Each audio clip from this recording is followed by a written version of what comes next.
Hello and welcome to my channel. इस video में जो है हम लोग बात करेंगे कि बिज़नेस के ऑब्जेक्टिव क्या होते हैं। प्रीवियसली हमने डील किया था कि ह्यूमन एक्टिविटीज़ क्या होती हैं, इकोनॉमिक एक्टिविटीज़ क्या होती हैं, नॉन इकोनॉमिक एक्टिविटीज़ क्या होती हैं, उसके टाइप्स क्या होती हैं, बिज़नेस क्या होता है और बिज़नेस की कैरेक्टरिस्टिक्स या फिर नेचर क्या होता है। अब हमें इस वीडियो में जो है आगे बढ़ना है, तो हमारा अगला टॉपिक होगा कि बिज़नेस का ऑब्जेक्टिव क्या होता है। बट इस वीडियो को स्टार्ट करने से पहले मैं आपको रिमाइंड कर दूँ कि अगर आपको मेरे वीडियोस अच्छे लगते हैं तो प्लीज़ चैनल को सब्सक्राइब कर दीजिए। प्रेशर नहीं है, जस्ट अ रिक्वेस्ट। अगर आपको अच्छा लगे तो आप कर लेना, ठीक है। और हाँ, इसके पहले कि मैं भूल जाऊं कि अगर आप अनअकैडमी का सब्सक्रिप्शन लेना चाहते हो तो आप मेरे कोड को अप्लाई करके अनअकैडमी का सब्सक्रिप्शन ले सकते हो, जिससे आपको 10% का ऑफ मिलेगा, ठीक है। ये जो कोड है ये मैंने डिस्क्रिप्शन लिंक में भी दे दिया है और अभी आपके स्क्रीन के ऊपर भी फ्लैश कर रहा होगा, ठीक है। अब चलते हैं अपने टॉपिक के ऊपर। तो हमारा टॉपिक है ऑब्जेक्टिव ऑफ बिजनेस। सबसे पहले हमें समझना है कि ऑब्जेक्टिव क्या होता है। ऑब्जेक्टिव का मतलब होता है कि किसी भी बिज़नेस को करने के पीछे हमारा पर्पस क्या है। इवन ये बिज़नेस की भी बात नहीं है, नॉर्मल लाइफ में भी अगर हम लोग कुछ भी करते हैं तो उसके पीछे कोई ना कोई ऑब्जेक्टिव, कोई ना कोई पर्पस होता है। जैसे कि अगर हम लोग यहाँ पे पढ़ रहे हैं, आप लोग मुझसे पढ़ रहे हो या कहीं भी पढ़ रहे हो, तो आपका कोई ना कोई पर्पस होगा लाइफ में। वो पर्पस क्या होगा कि हम एक अच्छे स्टूडेंट बन सकें, हमारे पास अच्छा नॉलेज हो ताकि हम आगे जाकर अच्छा जॉब पा सकें, है ना। तो ये हमारा ऑब्जेक्टिव है। उसी तरह कोई भी जब बिज़नेस करता है तो उनकी भी कुछ ना कुछ ऑब्जेक्टिव होते हैं कि हम बिज़नेस कर रहे हैं तो हमें इस बिज़नेस से हमें क्या मिलना चाहिए, ठीक है। तो जो भी हमारा गोल्स होता है ना, जो भी गोल्स होती है कंपनी की या फिर किसी भी ऑर्गेनाइजेशन की, तो ये जो ऑब्जेक्टिव है वो उसे हेल्प करती हैं कि आप अपना फुल एफर्ट दो अपने गोल्स को। अगर आपका गोल सेटअप है तभी तो आप उसमें एफर्ट डालोगे ना। अगर आपको पता है कि आपको क्लैट क्लियर करना है, आईआईटी क्लियर करना है, जी क्लियर करना है, नीट क्लियर करना है, सीपीटी क्लियर करना है, तभी तो आप उसकी तरफ काम करोगे। अगर आपको पता ही नहीं है कि आपको कौन सा एंट्रेंस टेस्ट देना है या फिर अपने लाइफ में क्या करना है, तो फिर आप कहाँ पे अपना एफर्ट डालोगे? नहीं डाल सकते। उसी तरह बिजनेस में भी जो है ये जो गोल्स है, ये जो ऑब्जेक्टिव है, ये जो पर्पस है, ये हेल्प करते हैं बिजनेसमैन को कि वो अपना एफर्ट उस तरफ लगाएं, ठीक है। अब ये ज़रूरी है कि हर एक बिजनेसमैन के पास कोई ना कोई स्पेसिफिक ऑब्जेक्टिव हो। ऐसा नहीं कि नॉर्मल सा ऑब्जेक्टिव हो। जैसे कि एक एग्जांपल लेते हैं कि हमने पढ़ा कि बिज़नेस जो है वो प्रॉफिट मोटिव पे रन करता है। तो एक जनरल ऑब्जेक्टिव हो सकता है कि हमें जो है इंक्रीज़ करना है सेल को, ठीक है। लेकिन ये जो है ये क्या हेल्पफुल रहेगा? नहीं। इंक्रीज़ करना है तो हो सकता है पिछले महीने हमने 10,000 का गुड्स और सर्विसेज सेल किया है, इस बार हम लोग 10,100 का सेल करते हैं। तो ये तो स्पेसिफिक नहीं हुआ, ये तो जनरल हो गया कि हाँ बढ़ा तो बढ़ा 100 ही रुपया, बढ़ा तो सही। तो ये जो है ये बिजनेसमैन अगर ऐसे सोच के चलते हैं तो ऐसा बिजनेस ज़्यादा लंबे टाइम तक नहीं चलेगा। उनको एक अपने लिए स्पेसिफिक ऑब्जेक्टिव रखना पड़ेगा कि हाँ मुझे इस मंथ के एंड तक 10% सेल ज़्यादा चाहिए पिछले मंथ से। यानी अगर पिछले मंथ 10,000 का सेल हुआ है तो इस मंथ हमें प्लस 1,000 यानी 11,000 का सेल करना है। तो ऐसे जो बिजनेसमैन होते हैं इन्हीं का बिजनेस लॉन्ग टर्म में एग्जिस्ट करता है और प्रॉफिट कमाता है, ठीक है। अब बात आती है कि हमने पढ़ा था कि जो प्रॉफिट अर्न करना ही बिजनेस का ऑब्जेक्टिव है ना। पर प्रॉफिट अर्न करना बिजनेस का सोल या फिर कह सकते हैं ओनली ऑब्जेक्टिव नहीं है। इसके और भी ऑब्जेक्टिव होते हैं। इसके 3 मेन तरीके के ऑब्जेक्टिव होते हैं। पहला होता है इकोनॉमिक ऑब्जेक्टिव, दूसरा होता है सोशल ऑब्जेक्टिव, तीसरा होता है ह्यूमन या फिर पर्सनल ऑब्जेक्टिव। अब ये सभी क्या होते हैं? ये सभी बात तो हमने पहली बार सुनी है ना। तो एक एक करके अभी हम लोग पढ़ने वाले हैं कि ये सारे ऑब्जेक्टिव क्या होते हैं। तो अभी हम लोग पढ़ेंगे कि हमारे इकोनॉमिक ऑब्जेक्टिव्स क्या होते हैं। इकोनॉमिक ऑब्जेक्टिव जो है बिजनेस के 3 होते हैं। पहला होता है सर्वाइवल, दूसरा होता है प्रॉफिट और तीसरा होता है ग्रोथ। यानी किसी भी बिजनेस का जो इकोनॉमिक एक्टिविटी होता है उसे 3 क्राइटेरियाज में बांटा गया है।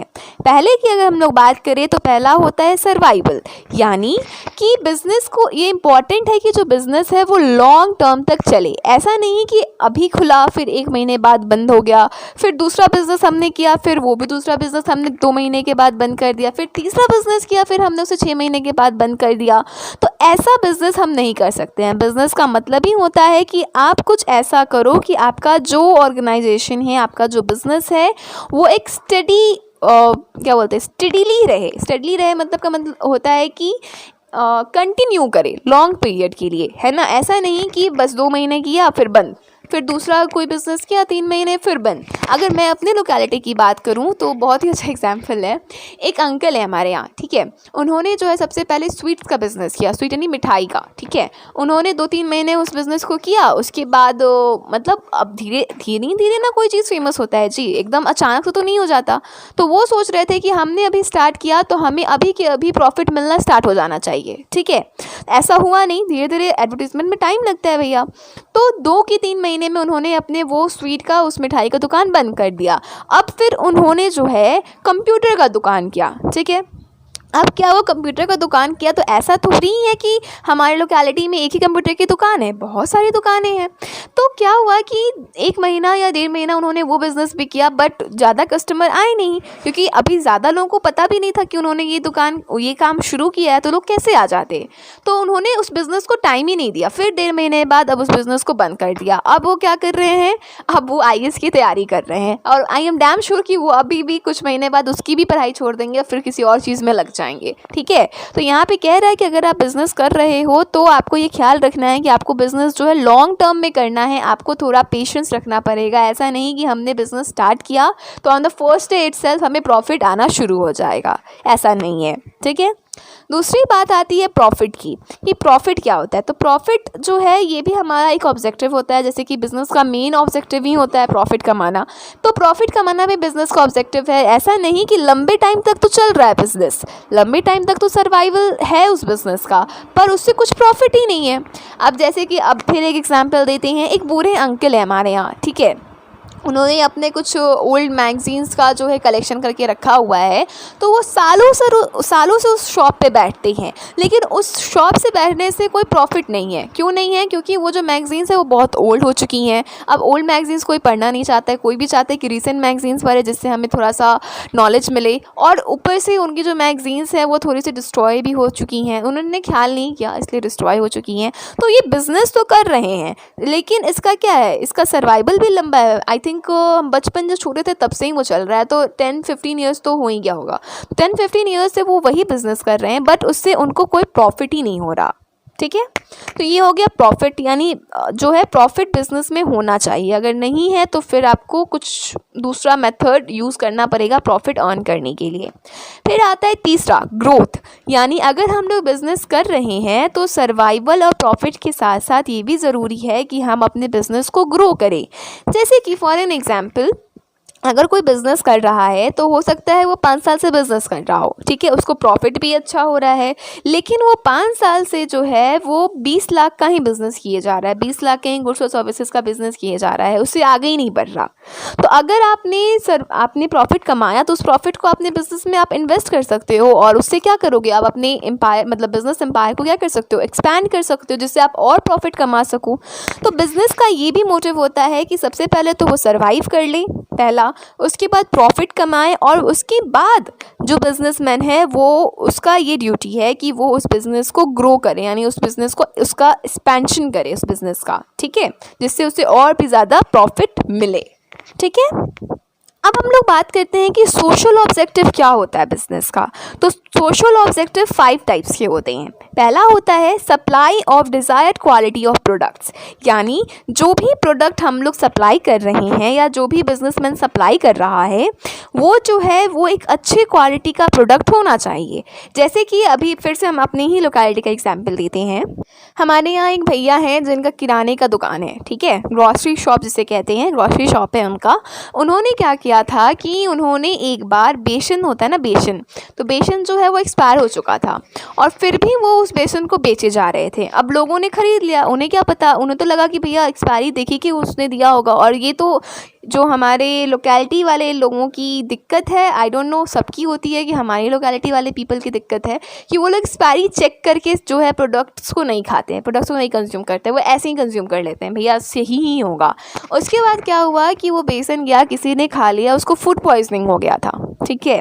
तो इससे क्या हुआ कि अगली बार से जो लोग हैं अब उसके उन अंकल के दुकान से जो सामान कम खरीदने लगे। मुझे नहीं पता अंकल ने पर्पसली उस गुड्स को सेल किया था या गलती से हो गया था, बट लोगों का भरोसा जो है उस दुकान पे से उठ गया।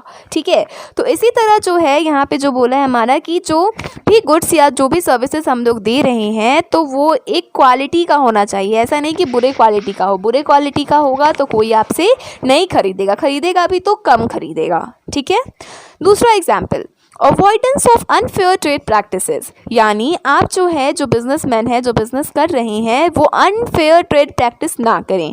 यानी क्या नहीं करें, यानी वो बोलते हैं ना हम लोग काला बाजारी ना करें। तो जैसे कि कुछ साल पहले क्या हुआ था कि अनियंस के जो दाम है वो काफ़ी ज़्यादा बढ़ गए थे। तो क्या हुआ कि जो हमारे शॉपकीपर्स उन्होंने क्या किया था कि बहुत ही ह्यूज अमाउंट में जो है अनियंस को अपने स्टोर करके रख दिया था, जिसकी वजह से अनियन के प्राइस बहुत ज़्यादा बढ़ गए थे। तो ऐसा भी काम नहीं करना है उन्हें जितना प्रॉफिट कमाना है कमाओ, बट दूसरे को हर्ट करके नहीं। ठीक है। प्रॉफिट फेयर मीन से कमाओ, अनफेयर मीन से नहीं। तीसरा होता है एम्प्लॉयमेंट जनरेशन, यानी अगर भी कोई भी बिजनेस कर रहा है तो उसका मोटिव होना चाहिए कि वो ज़्यादा से ज़्यादा लोगों को एम्प्लॉयमेंट दे।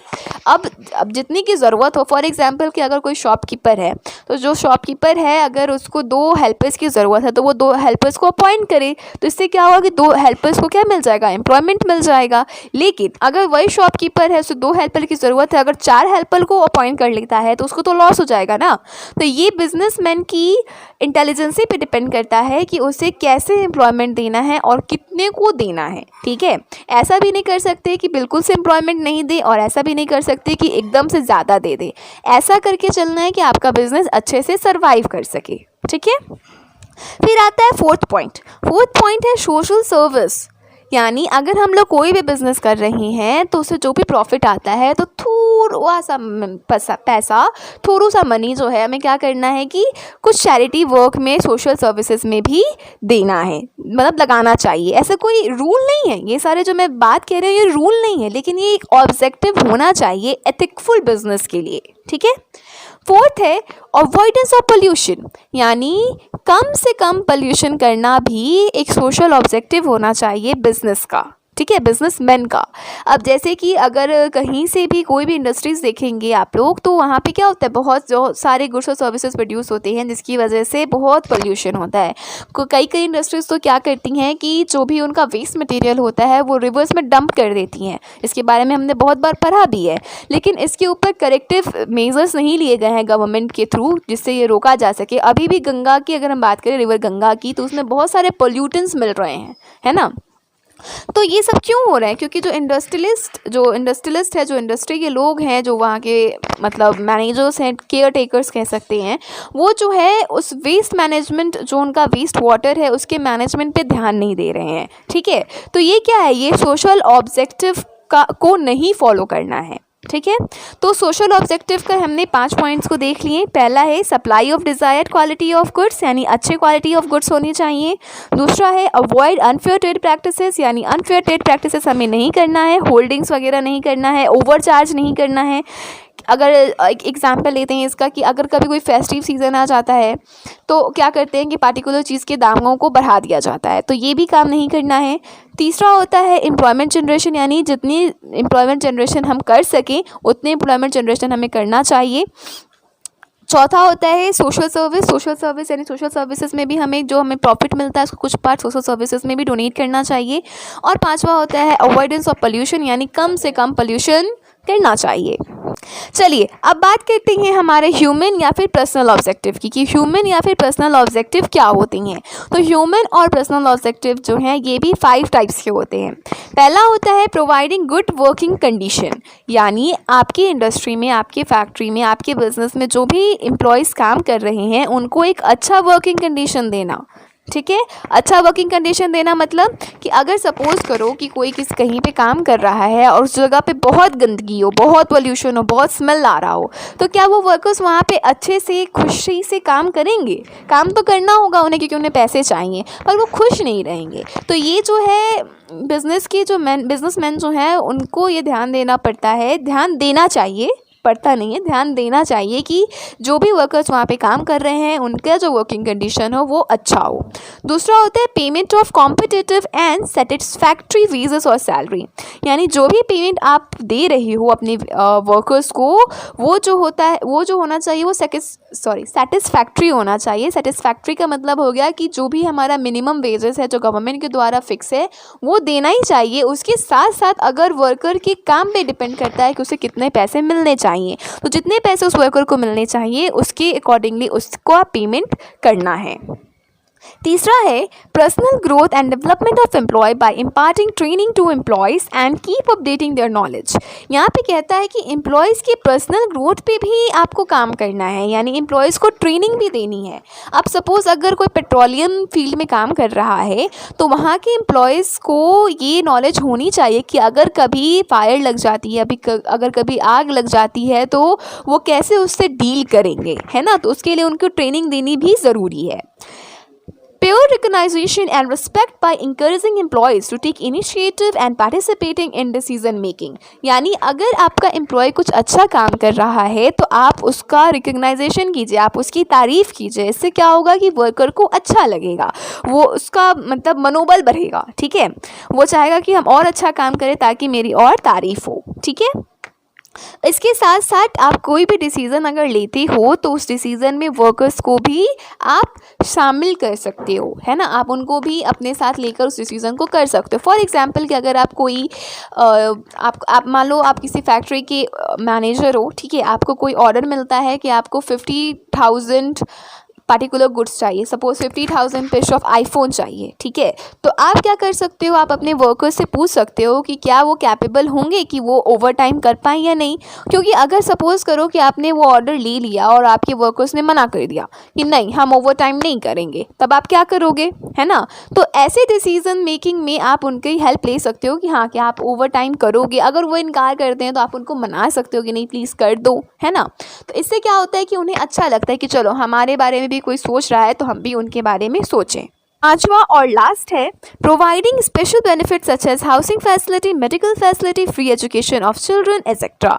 यहाँ पे कह रहा है कि जो वर्कर्स वहाँ पे काम कर रहे हैं तो ये बिजनेसमैन का ड्यूटी बनता है कि वो उनको एक अच्छी हाउसिंग फैसिलिटी दे, एक मेडिकल फैसिलिटी दे, उनके बच्चों को अच्छा एजुकेशन दे। ये सारी फैसिलिटी वो प्रोवाइड कर सकते हैं, जिसकी वजह से जो एम्प्लॉय हैं वो क्या होंगे, काफ़ी खुश रहेंगे, वो अपने वर्क की तरफ डेडिकेटेड रहेंगे। वो सोचेंगे कि हाँ मुझे इतना अच्छा रहने को दिया, मुझे इतना अच्छा इन्वायरमेंट दिया, मुझे इतना अच्छा वेजेस मिल रहा है, तो मुझे भी अपना बेस्ट देना है ताकि हम अपने कंपनी को आगे बढ़ाएं। अपने कंपनी को आगे बढ़ाएंगे तभी हमारे ये जो प्रॉफिट है जो हमें मिल रहे हैं, जो भी सर्विसेज हमें मिल रही हैं ये कंटिन्यू रखेंगी। तो ये सारी चीज़ें जो है हेल्प करती है बिजनेस के ग्रोथ में, ठीक है।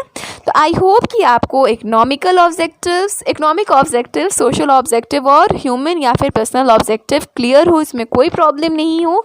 नेक्स्ट वीडियो में हम लोग बात करेंगे कि प्रॉफिट का क्या रोल होता है बिजनेस में, ठीक है। Thank you.